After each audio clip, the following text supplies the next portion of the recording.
Good afternoon, everyone, and thank you for joining today. It's great to see so many people attending this webinar. This is the second in a series of many other interesting webinars that are coming being put on by Cole Scotland. And it's a great pleasure to have Pete Wells with us today. Hi, Pete. Hey, hello. Hi. I was just reminiscing earlier. I was thinking back in the day when you used to do these wonderful green screen videos with pupils in wheelchairs with switches and lots of bodily function noises. They were great. So I think you were sort of pioneering a lot of that stuff back in the day then. Yes, pioneering filthy videos. Yes, that was me. Okay. I still do a lot of green screen work. It's great. Okay. I wonder, could you just put your mic up just a tad? Is that okay? Pete, just put your mic up just a bit. Thanks. So what we'll do now is we'll introduce Pete and let him do his presentation. It should last for about 20 minutes. Great. That's great, yeah. Great, thanks. And then we'll return to the screen. And if you have any questions for Pete, please just type them into the box below and we'll do our best to answer the questions, okay? So we're recording this session, and although you can see each other's names just now, in the actual archive of the recording of this recording, everyone's names are anonymised, okay? So so that's because these archives are very popular. So Pete, I'll switch over to the PowerPoint presentation and I'll let you take it away from there, okay? Thanks, Pete. Thank you. Aha. Well, hello everybody, and thanks for joining us. You all need your head examined, I think. I'm looking at the list of names, and there's some very exciting and lovely people there, including my own dad, who's managed to spell his name wrong. So well done, Dad. In this presentation today, these are the things that I plan to do. Obviously, we're going to have lots and lots of fun. We'll probably learn very, very little. I'm going to start the presentation by just exploring the rationale for sensory stories for all learners. So this will be very much geared towards complex needs and profound learners, but we'll be looking at everyone, certainly at the start of this. The story that I've chosen is quite a new one called Byron the Siren. And I'll tell you a little story about how it came about, but it's very much around the prevent strategy and radicalization, and you'll find out why later on. I'll give you a few associated lesson ideas and some tips for making your own stories. And then at the end, some nice, easy questions, and then we can all go home. I will try and do 20 minutes, but I know I like to talk, so it may run over ever so slightly. I wanted to start the presentation with a pretentious quote before the chaos ensues. And I found this one by an illustrator called Edward Miller, and I really liked that middle sentence.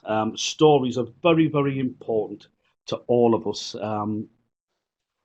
at different levels, no matter what your ability is. In history, we've had the healing stories of Asia, we've had the Brothers Grimm, Aesop and Roald Dahl. And they're all fantastic stories, but even stories of what happened last night, 10 minutes ago, 5 minutes ago, all of those things help with our understanding of the world around us. They connect us with each other, help us communicate our ideas and pass on our wisdom and knowledge.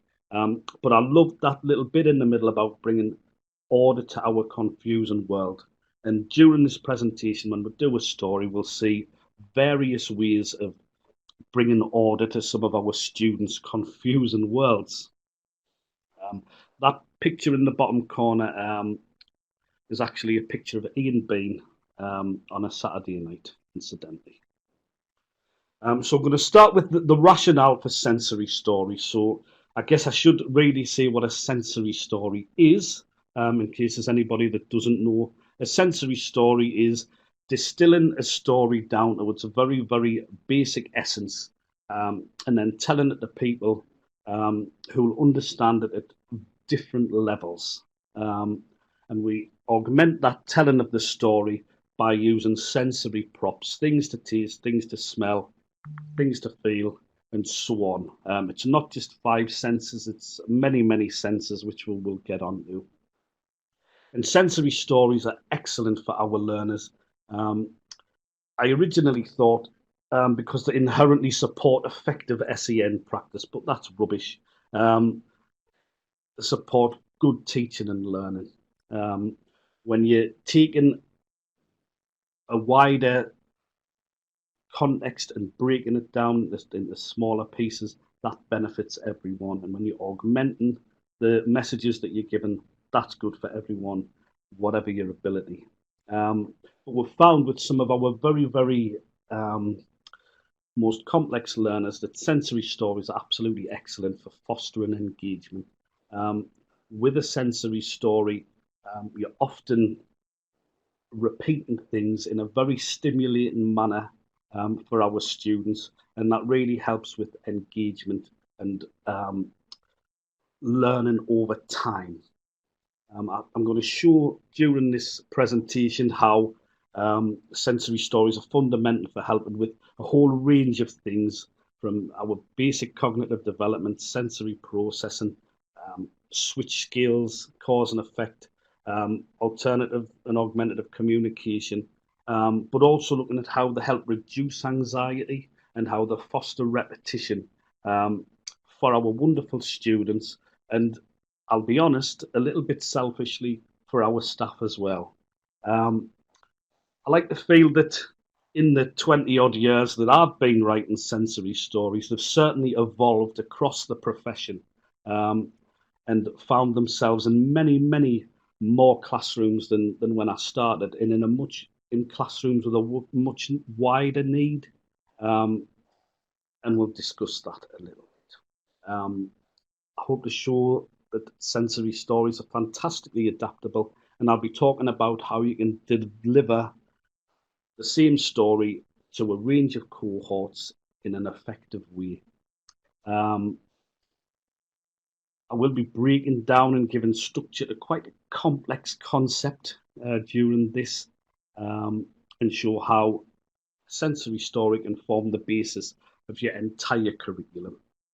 I had a nice little chat with Peter Imrie in the Sensory Stories podcast, who did say that if you can't have fun in a special school, then you're doing something seriously wrong. And I think we'd all agree with that. And we're going to see in this webinar how we can have fun in our classrooms. Happy days.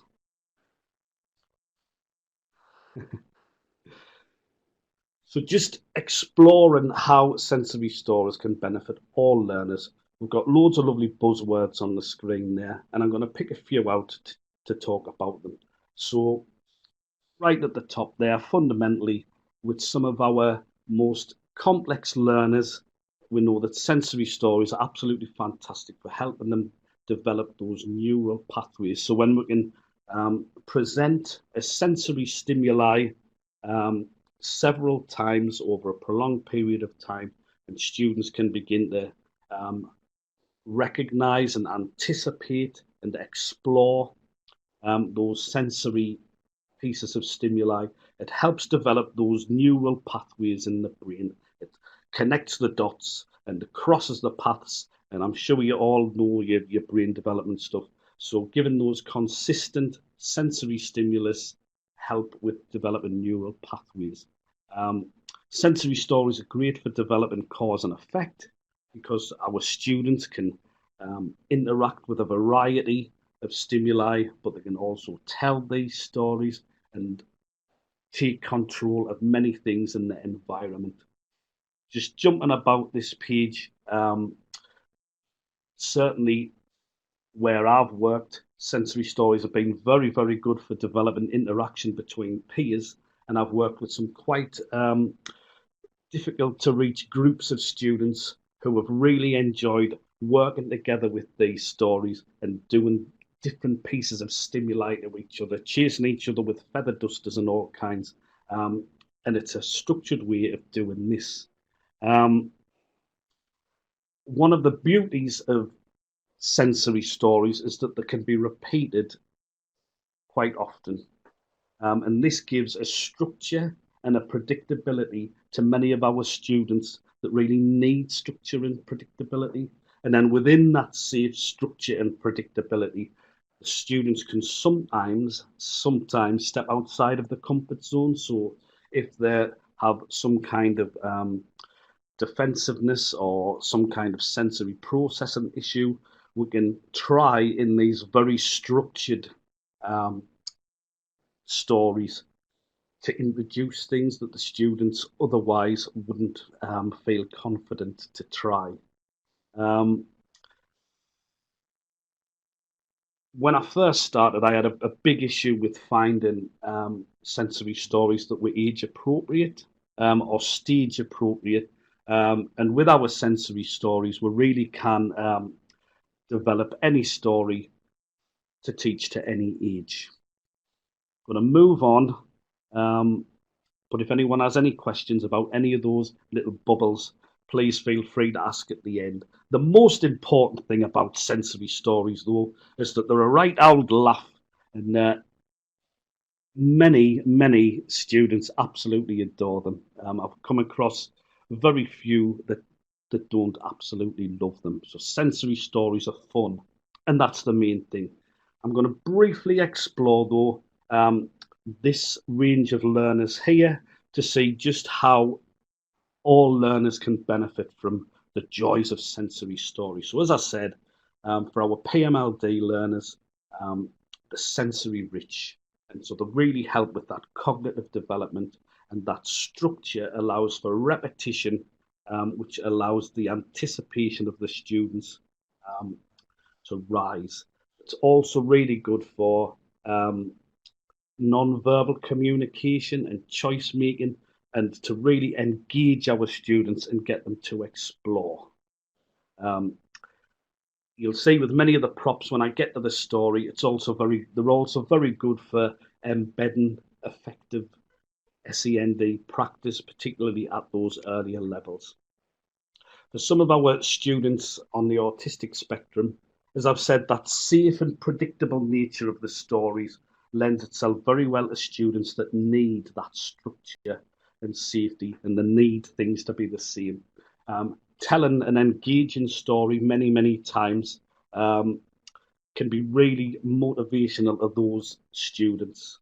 And certainly in my experience, there are many people with ASD that really enjoy mine and other people's sensory stories, and that safe and secure structure helps to foster that. For our more traditional learners with severe learning difficulties, the very simple and engaging nature of those stories help to develop a range of skills. Because they're so simple, our students can understand them, but they also allow for a range of numeracy and literacy skills to be built in. One of the ways I tell my stories to many learners where I work now are as communication stories, which allows our students to make lovely symbol strips saying what they can see, what they can taste, what they can hear, what they can feel. And we can get really quite complex with that, with adjectives and adverbs and all kinds of things. For our students with SEMH issues, again, that familiarity of the story can help reduce anxieties.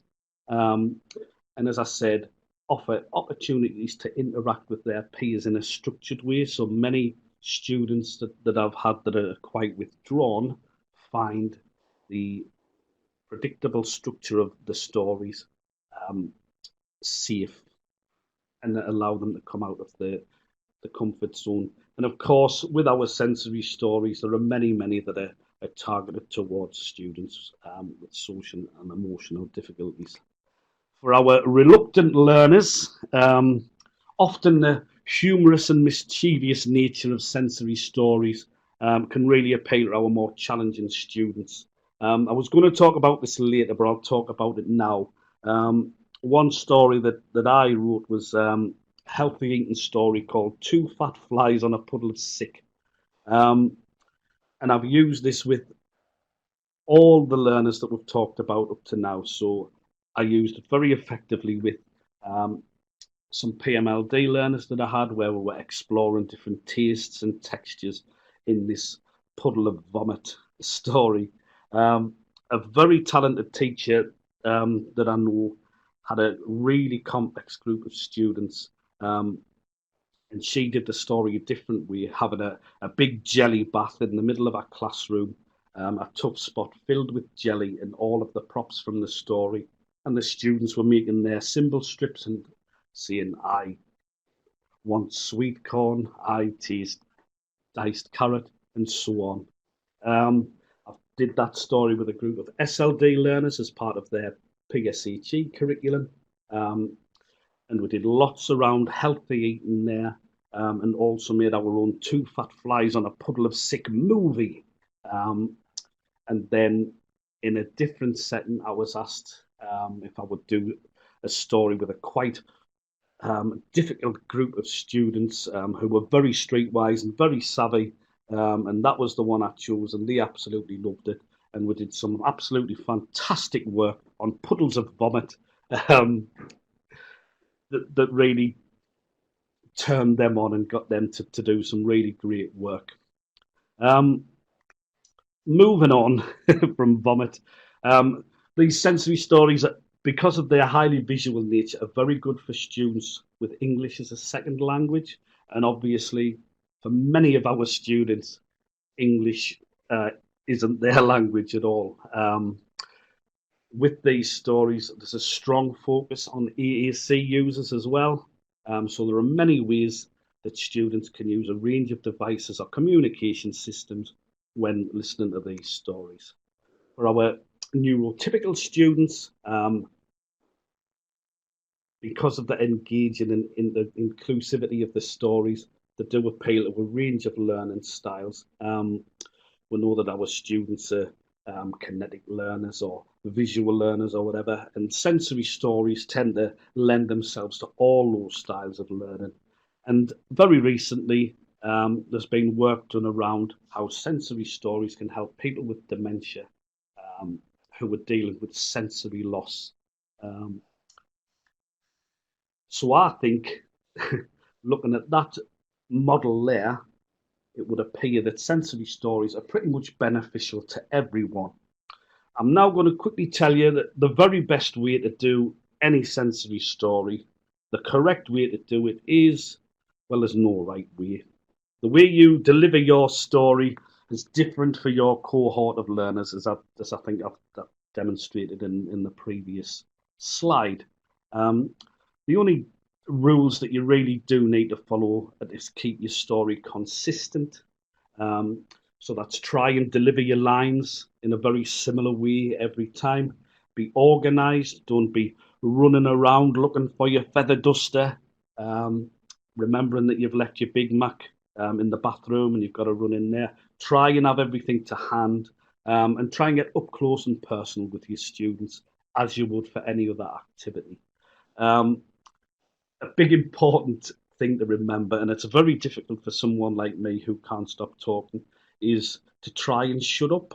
And the chances are you won't be telling sensory stories by yourself, so shut your staff up as well. We really should remember that words can be like rocks sometimes for our students. We don't want to be throwing loads of rocks at them. We want to be limiting our language. So when you're telling one of these stories, if Debbie starts talking about what she did last Thursday, you really need to make sure that she stops. One issue that often comes around is how many sets of props do you have? Or how many sensory storytellers do you have? That again depends on your cohort of learners. I like to have at least 2 sets of props, and students working in different groups on the story. That way you can have students working in their own time. Now, I know that sometimes that isn't a viable option. A good way around this is to try nonlinear stories. So if you have only got 1 set of props or 2 sets of props, see if you can shift the story around, and then while one group are tasting the chocolate. The other group might be smelling the lemon or whatever. And then you can have the story going without students sitting passively waiting for the prop to come. That sitting passively waiting for the prop to come is going to happen sometimes, and Ofsted will hate you for it. But as we all know, Ofsted are not always right. Turn taking is very important, and we have to understand that we have to be realistic. Sometimes these sensory stories are too long, so don't feel like you have to tell the whole thing. Feel free to chop things out and adapt the length of the story to your learners. And I've put IT or not IT, that is the question. For that, I was just thinking, for me personally, I always like to project the story that I'm telling so the students can have a visual representation of what's going on if they understand it. But that's not everyone's cup of tea, and I wouldn't do that for all learners. You can see around this screen there are a few different methods and cohorts that I'm working with there. Starting from the top right, we have a lovely lad called Grant, and we went to the beach and did Millie the Mermaid. And that was very much a classic sensory story, playing the props. The bottom corner, you can see quite an able lad who came and was a sensory storyteller with me, and we had a jolly good time. In the bottom middle there, we have a smashing lad called Matthew, who really enjoys these sensory stories as communication stories, and they really help him with his sentence building. And then we just have in the bottom left there, a cohort of very, very complex ESD learners who I'd never met before, who got a great deal out of the stories, despite trashing half me props. So we're going to finally get on to telling a story. The story is Byron the Siren, and as I said, this particular story has its roots in a very strange area. To bring the mood down a little, if it wasn't down enough, I wrote this just after the Ariana Grande Manchester bombing. Shortly after that, Prevent was again very, very high on the agenda, and the school I was at was Ofsted, and we were asked, what are you doing about the Prevent strategy for all of your learners? And it just... I thought, right, we do need something just to tick that box. So I wrote this story. It's about a boy who meets a mermaid, but not a nice mermaid, a siren, who tells him that she wants the beach to herself. So he goes back to the beach. She puts him under a spell. She radicalizes him. So he goes back to the beach and causes all kinds of mayhem to get the people to leave the beach. And as a strange aside, the sort of idea came from that, again, that awful incident in Tunisia in 2015 when a guy shot a lot of people on the beach in Tunisia. My son was at that hotel just a week before, so that was very, very much in my mind. So this story is around radicalization and appropriate behavior and the rule of the law, which makes it very SMSC rich. And of course, we don't have to dump those very, very difficult concepts on our students that it's not relevant for, because this story is also very good just for exploring appropriate behavior and tolerance. It hits very, very many targets for our students. So I'll shut up being all pretentious and clever now, and we'll get into this story. So this is Byron and the Siren. It's looking a little bit different to the way it does in the flesh. And I will say, if anybody wants this story at the end of the webinar, if they just send us an email, the address will come up at the end. I'll send it out to you. It's not one that I'm putting on my website yet, because I've got a little plan for it that I can't talk about at the moment. So this is Byron and the Siren.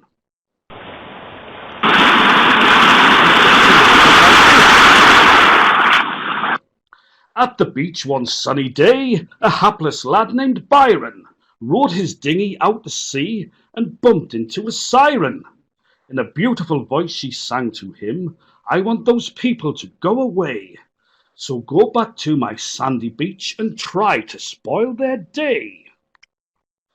So for this introduction to the story, I probably wouldn't have a sensory prop as such, because it's very important if you're doing any session really in a complex classroom to have already a structure to what you're doing. So when I do stories with my students, I have objects of reference for each student that means to them story time. But there are also many other things that you may have. You may have a key piece of music or a sound. It could be chimes or a specific phrase such as story time, a song, something that lets the students, excuse me, know what's happening. If you're very lucky, you can have a specific room where stories may take place. I'm very much a fan of sensory rooms. Um, I'm not quite sure if they're in vogue at the moment, but for me, you can't whack a sensory room. However, any teacher worth their salt should have a classroom that can be fantastically adaptable, just like a sensory room would be. Um, One of the things I've said on this particular slide is you can revisit previous learning. So you can see the first picture there is the terrible siren that was made by a student with profound and multiple learning difficulties. And that could be shared back with that student at the start of this story to see, we're doing this story about the siren. Do you remember? And it might link to that previous bit of learning and help to bring things together. So the next line goes like this.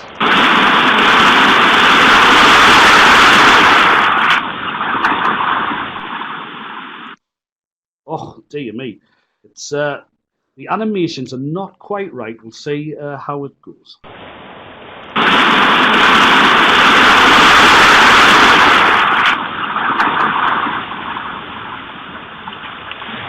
The line goes.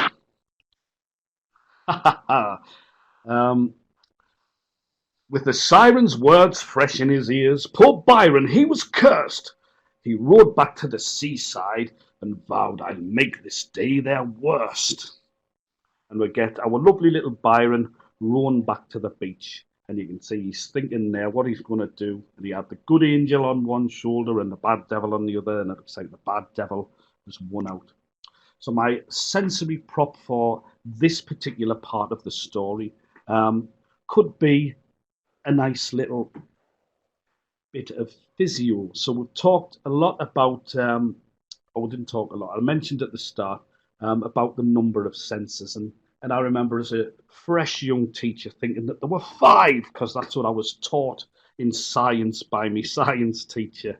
And then that quickly jumped to a few more. People started adding things like vestibular senses and proprioception, and we now know that there are dozens and dozens of different senses. And when we're doing these stories, it's always very good to practice some of the other senses. Vestibular senses, so moving around, sometimes gets forgotten about in these stories. Proprioception, things with your limbs, knowing where your body is in space, that sometimes gets lost. So for this little start bit, we could start rowing with our students and having some nice exercise, stretching our limbs and rowing our boats back to the island. With one group of learners that I did this with, every time young Byron did something a bit naughty, or every time the siren was mentioned, we shook these chimes, and that was her spell on them. And for students that were cognitively able, that was a really good little prop for them, particularly as if one of the students was doing something that the maybe shouldn't have been doing at another time in the day, sometimes we would shake the chimes and go, oh, it's the siren making you do something that you shouldn't do. And that was very good. Of course, using sound is very good for VI and allowing those students to access these stories. And it allows us to do things like tracking and drawing attention for all of our students. Sound toleration can be an issue for many students. So introducing quite prominent sounds in this sense, in this structured way, can be really, really helpful. Moving on. It's my favourite line in the story.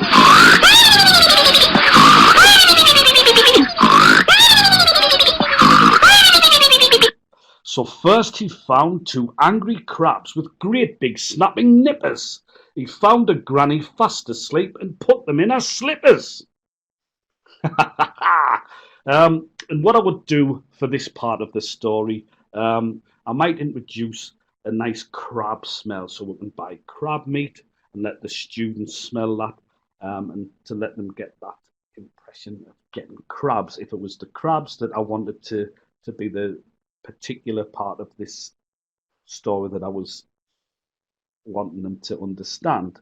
As we all know, smells are linked to that limbic system in the brain, very primal system that's linked to emotion and memory and fight or flight sense. And we can use the smells to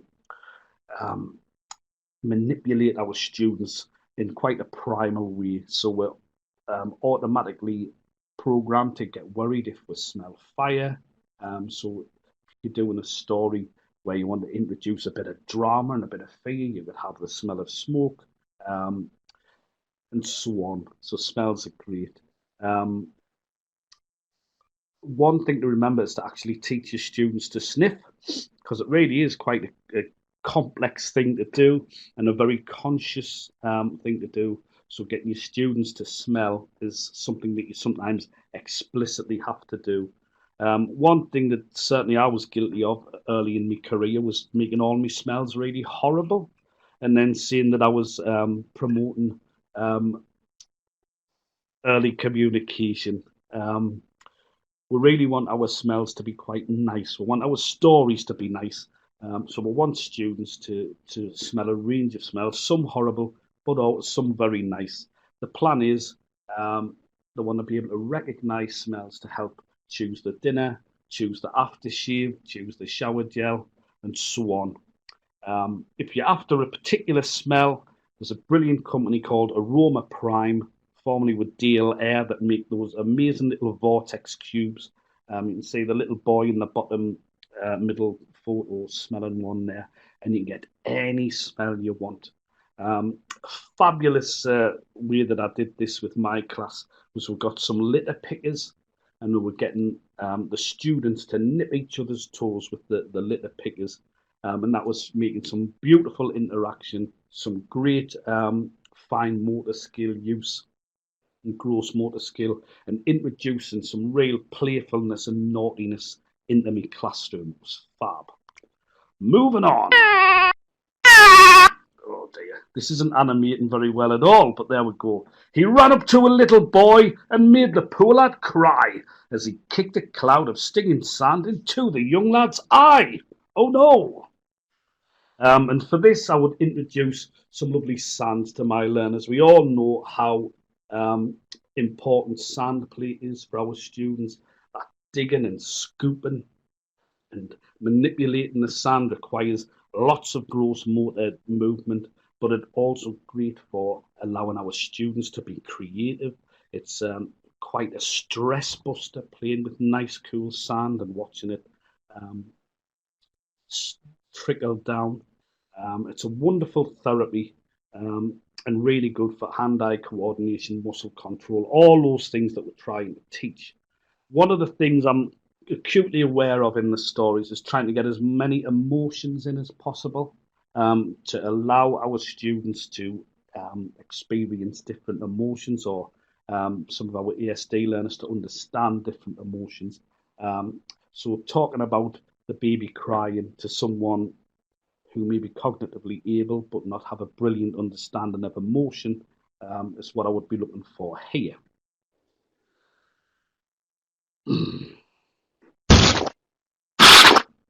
Then, giggling like a schoolboy as people began to chase, he saw a girl eating ice cream and pushed it in her face. Of course, these stories are sensory stories, so we are looking at touching, smelling, hearing, and all of that. And my favourite one is, of course, tasting. So this would be our chance to have a little taste of some ice cream. And ice cream is brilliant for our classrooms because not only does it taste awesome, it feels awesome. It's a real powerful sensory prop.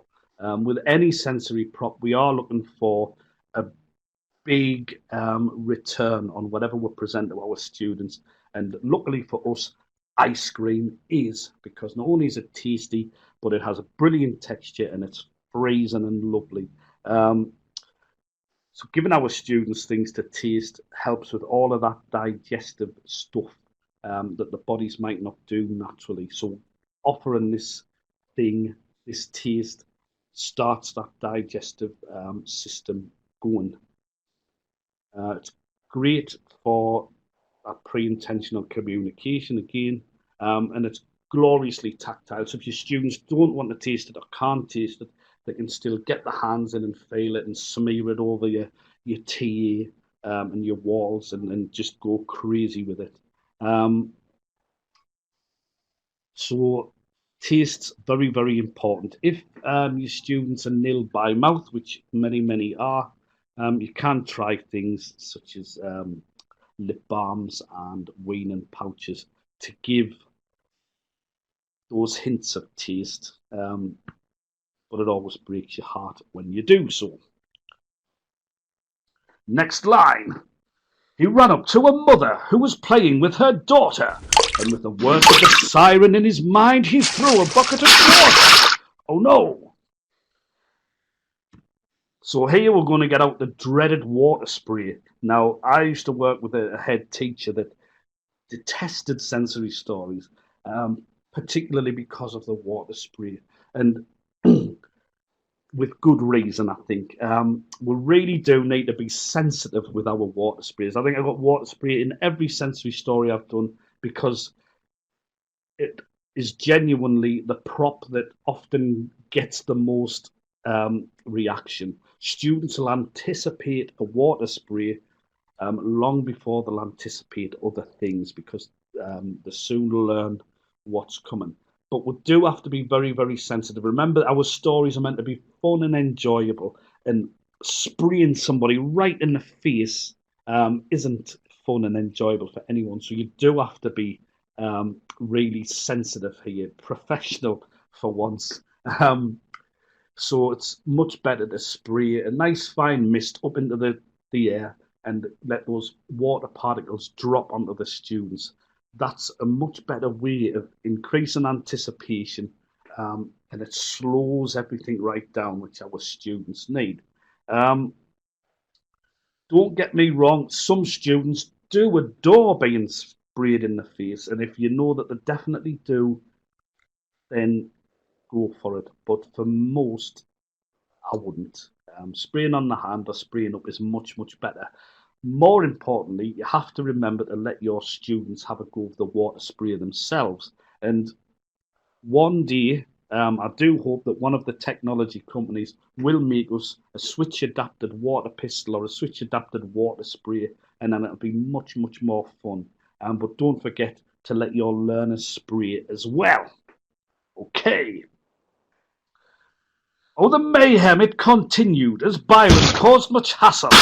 He did a giant belly flop on the prize-winning sandcastle. That's the prize-winning sandcastle. And we can see naughty Byron, to get these people off the beach, he's just killed that sandcastle. And when I wrote this particular line, I'm a great believer in, I teach teenagers, and at the moment I'm teaching adults with special needs. And some of these people have never had the opportunity to be naughty, horrible little rips, and I can see that many of them would love to be. So this was a chance for my students to be naughty and to break the rules. So with my group, we'd pre-made some sand castles, and then we allowed our students to be like Byron and smash them up, and they absolutely loved that. The sand was wet, which is a little bit different to the nice fine sand that we saw earlier on. So it lets them experience a different texture. As I said, it just increased that amount of playfulness and let my students be little naughty rips. A good thing to do here as well is to hide things inside your little sandcastles. We made ours with just polystyrene cups, but inside with hidden objects that students enjoyed, so flashing balls and things, so that we're able to smash the sandcastles up and then pick up the flashing ball and manipulate it and do lots and lots of skills there. So that's what we did there. Ha ha! Oh dear, soon a family in a blow-up boat began to scream and shout as naughty bewitched Byron let all of its air out. So we can see he's pulled the plug out of the dinghy and sent that family flying. I'd like to just draw you to the picture in the background there. That's a picture of Sunderland Beach with, you can see the lighthouse in the background. That photo was taken by one of my students, and I'll talk about that briefly at the end. The sensory prop for this would be a nice balloon. I'm a big fan of balloon therapy, and that would be blowing a balloon up a little bit and then asking the students, do you want to stop or more? And then blowing it up a bit more, depending on their response, and more. And then when they say stop, you let that balloon free and it flies off, making a great big noise. And students, if they're able, can watch that balloon fly around the classroom. You can see that the sequence of 3 photos across the bottom of the screen do show that. If you look at the red-haired lad, second from the left, you can see him tracking that balloon, which was moving at a right old speed and reaching out to grab it. And his processing is quite delayed, so that was really, really great for him. Students really respond to balloon therapy, except for your globophobics, which I'm sure everybody knew, people who were frightened of balloons. So just make sure that the people are not frightened of balloons here. Those balloons make an awesome sound, a nice flatulent sound that students and some immature adults really enjoy. And they're really great for physio. So the picture, the larger picture is James, who loves stretching balloons, and that's really good for his manipulation skills. It's great. Story's nearly finished, guys.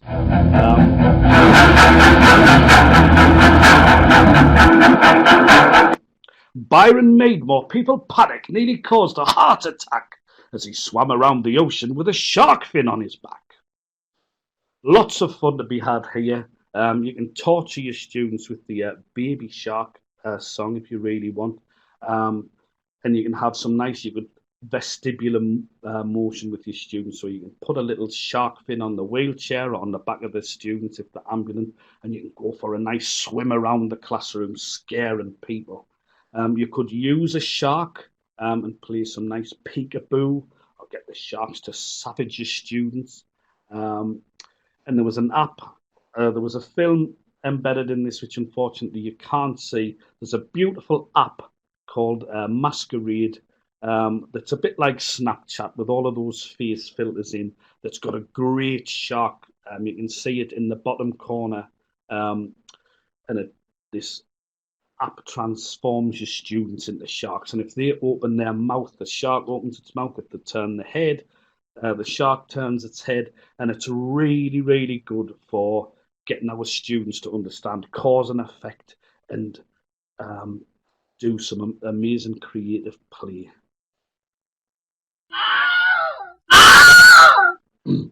Byron ran along the coastline and found some posing hunks He got 3 stinging jellyfish and put them down their trunks. I think I wrote myself into a bit of a corner with this one. I'm not sure if encouraging students to put their hands down people's crotches is quite the right way to go. I wanted to get another taste in, and jelly seemed the way with jelly babies. I think I might take this slide out, to be honest. Some ways that you could do this if your students are mature enough and old enough. Obviously, when we did it, we had some nice jelly, and the students were able to interact with the jelly, squish it, spread it, throw it, taste it. It was wonderful. You can add gelatin to a range of things to make them more tactile if you want, and that can increase the experiences you can offer your students. You could, for this bit, ignore the whole crotch issue and just be some big chunks flexing your muscles, and that can really help getting your students to have a little workout. But you could, if you had a more able group, you could bring in appropriate touch here, or you can just ignore it. We have 2 slides left.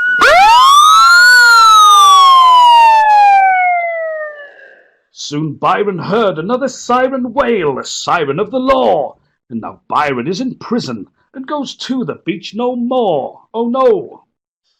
And what I would do for this is have a nice Big Mac or some single switch communicator that will have a nice police siren on.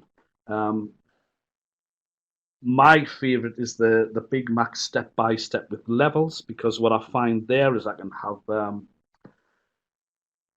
a range of sounds on me Big Mac. So I've got one here. Oh, I do like to be beside the seaside. And then big long pause. And I press it again. Oh, I do like to be beside the sea. Believe it or not, that's very motivational to my learners, because they hear the first line of a song and they simply have to press for the next. But on this step by step, because it's a stepped approach, you could have different police sirens on. Or you could have a police siren on, and then you could hear, "Oi, you're nicked!" And then you could have something else, and you could have a range of sounds on. But because it has levels, on a different level, you can then have a sound that you use quite often. So on level 2, that would appear to be a seagull that we use quite a lot because one student really likes it, and it means I'm not losing that sound, because I can slip back to level 1 and have this.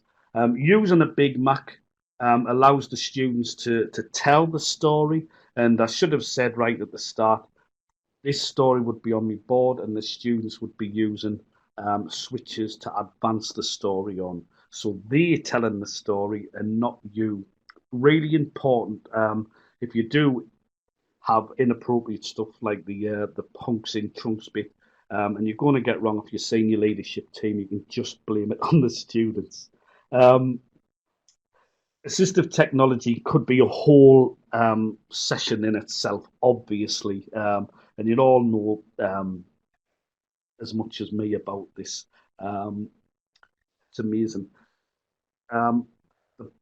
The biggest piece of assistive technology that I like, other than the Big Mac, is a PowerLink box or a click-on box, and I've got an absolutely fabulous police siren that plugs in to this PowerLink box. And if you've got your lights off and the students press the switch, you can have this police siren going around, and it really is massively effective.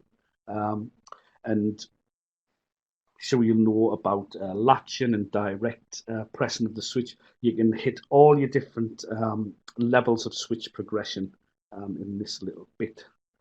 And the end of the story says, "So don't go playing siren, says it's bound to cause a stink. Don't let others tell you what to do or what you have to think." And that's the end. But I always like a plenary. And it's very important that a plenary is a prolonged activity. So many of my stories will end with a massage or a particular piece of music or some kind of gentle communication activity. I forgot to mention throughout this story, I have some learners that are big fans of Choose It Make It 3, and as I'm telling the story, I'll have a Choose It Make It 3 running on the iPad to do with this story, and they'll be answering questions as we go. It's fabulous. The particular activity for this is a little song, and it goes, "No, no, no, you don't. Listen to that siren. Don't be doing her naughty things. The siren, she is lying." And it would be singing that, and it would be having it on Big Macs, and it would be having it on all kinds of different devices. And that's how I would end that particular story. A few lesson ideas to go with this story.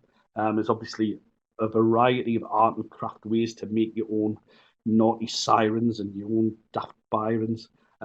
Making puppets is very good and great for promoting play.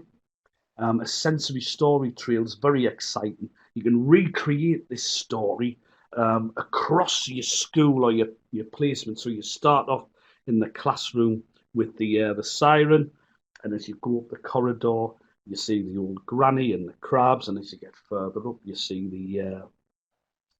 the baby crying, or you get the ice cream. And it's lovely to tell the story on the move. It adds another dimension to it. As I said, we used the chimes a little bit Pavlovian style. Somebody was doing something they shouldn't be, a little shake of them suggested is that siren twist in your mind. And then you can read things further afield. Nicola Grove and Keith Park's Odyssey now is a fantastic resource that does all of this much better than I ever could. You can see some of the other things in the photographs. These sensory bags are great. Just putting a load of sand and sensory bits in a sandwich bag. It's great for students. You can see us making a range of recipes based on the story. So making our own ice cream using switches and assistive technology, and sand play and all kinds. Second last slide here, just a couple of little tips from me. As I said, the students took the photograph of Sunderland Beach. So we did that using our iPads with a Bluetooth switch. And we took the students to the beach, and we did the story at the beach, and then we took this photograph of the beach. And then there's a really nice couple of apps. One's called Waterlog, which turns your photographs into really quite effective looking watercolor paints, and you can make that your background and take its transparency down a bit, so your characters will pop out and be good for VI. But your students have actually made the stories, made the backgrounds for the stories. Another lovely app, and the one I used in this story, is called Oil Painter, and that allows your students to get a photograph and then they rub the finger on it, so a nice bit of direct access, and that turns it into an oil painting, and it's a really effective little activity, and it's great for the students then when they're doing the story to see the photographs that they made. When I do my sensory stories in PowerPoint, I've got some switch bangers that will press a switch multiple times, which does show a lack of understanding. A way to get around this is if in your slideshow settings in PowerPoint, you choose View at a Kiosk. And what that does is it takes that spacebar functionality away from PowerPoint and uses hyperlinks instead to navigate around your PowerPoint. A bit like if you were at the museum and you pressed the dolphin, it would take you to the dolphin page, and then you press back, or like a web page. And what you can do is animate your slides as you normally would, and then make the last thing that comes on your page a great big invisible box. So you could put a big box, a big blue box on, turn its opacity down to 0, and put a hyperlink on that box to the next slide. Then that way, the presentation won't progress until all of your animations are done and the student presses the switch. I realise that might have been a bit complex. Get in touch if you want to know more. So in closing, I'd just like to mention, if you're daft enough to have enjoyed this, if it's made sense to you or spoken to you, I do a Sensory Stories podcast that have me stories on, which I break down just like this one, but probably very much better. They're in Macam, so it counts as this learning a second language. I have interviews on there with some very dubious characters. Somebody called Flo Longhorn was on there. A reprobate called Ian Bean. Quite a few. And I think I enjoy listening to them. And they've had a healthy number of downloads since I started doing them just last year. Well into the few thousands. And that's me. So I realised that my 20-minute talk has been 55 minutes, so I apologise. Well, are there any... It's well worth it. I'm not surprised. Are there any easy questions people would like to ask? Fantastic ideas. And the thing that struck me is that a lot of them are a kind of no cost, aren't they, really? That you don't have to spend a lot of money for some of these. I try and make these things that you can pick up that you'll already have in your classroom. Yeah. I don't want people to have to go out and buy expensive props and things. Thanks, Nola. That's lovely. So yes, I want it to be things that are in a classroom already, and it's taking those props that we've all got and using them in the correct way. One of the things that I found, I learned as I went, just like probably everyone here, we were given sensory stories. We all loved them. They were amazing. But nobody ever told us why I was doing what I was doing or how to use the things that I was doing. So I'm trying now through things like this, through the podcast, through my website, to get people to understand how and why they're using things, myself included in that. And I've learned lots of new words as well. Globophobic is a new one for me. There's too much globophobia in the world. We've never had a close relative as one of our attendees, so hello to Edwin. Oh, Christine, that's lovely. Thank you. Ian, you're a good lad. Ian's asked a question. How important is the fun element? I've sat through a few while meeting the sensory goals were a bit serious and always felt like there was something missing. That's a brilliant question, Ian. I've seen some sensory stories delivered awfully. As I said, we're only human, and in our jobs there's lots and lots and lots of repetition. There has to be. Repetition is key, we all know that. So we expect our staff to deliver the same things over and over again. So wrapping them up in fun for staff is important, but not as important as making them fun for the learners as well. Having that fun element creates that buzz in your learning space. And if everyone's into it and happy, it doesn't matter what you're doing, it's infinitely made better. So for my students' sanity and for my sanity, everything has to be fun. And that's what I found when I first started. The first sensory story I did, I had one or two learners that just hated it. Not because of the stimulus, but because they were so boring. So trying to add that fun element is what I need, and what we learners need, what everybody needs. That's great, yes. Looking at the questions, Elaine lost sound halfway through, but has been following along with the PowerPoint. Don't worry, because if you want to watch the recording, the sound will be in the recording, so the archive, it should be ready by the beginning of next week. Hooray! I've thoroughly enjoyed this, I must add. I was apprehensive before doing it, but I've loved it. I've got my email address on there. If anybody wants the story, as I said, just give us a shout. It's much better than it was on here. It's all animated and glorious. and it works a lot better. Okay, thanks, Any Pete. more questions?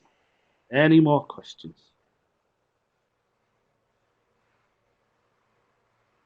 Someone's typing at the moment. Yeah. I don't think I missed anything there. Yeah, I think we'll close the session here, Pete. That's great. Thank you very much. Thank you, everybody. Really means a lot that you listened. Thank you so much. Okay, thank you, Pete. Thanks everyone for joining. Thanks for joining. Bye. Bye. Bye. Bye.